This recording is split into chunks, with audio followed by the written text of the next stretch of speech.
अस्सलाम वालेकुम। कैसे हैं मेरे सारे दोस्तों। आज मैं आपको ऐसी जगह दिखाऊंगा कि ये वो जगह है जहाँ पर बहुत ज़्यादा सुकून होता है और यहाँ से कभी कोई वापस नहीं गया है। लेकिन हम लोग यहाँ पर कोशिश करते हैं कि हर बंदा ही एक दूसरे से आगे निकलने की, लेकिन जितना भी मर्ज़ी आगे निकल जाएं, इस जगह से आगे आप नहीं जा सकते।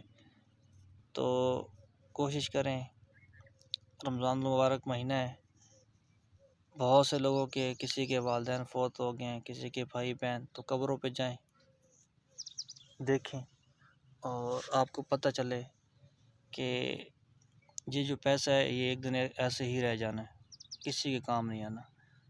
और सारी उम्र हमें जिस दौड़ में लगे होते हैं, हमारी दौड़ यहाँ पे ख़त्म हो जाती है। तो अल्लाह से तौबा करें, अपने वालिदैन की कब्रों पे जाएं और देखें कि कितने सुकून से हर बंदा पड़ा है। यहाँ से कभी कोई वापस नहीं जा सकता। तो हम एक दूसरे का हक खा कर क्या करेंगे। जितना भी मर्ज़ी कमा लें, आखिर आपको ना वो कब्र की मिट्टी आपका पेट भर देती है। तो यहाँ पर बैठें, कुछ देर के लिए सोचें कि अगर आप आज मर जाएं तो आपके पीछे कोई भी नहीं आने वाला होगा।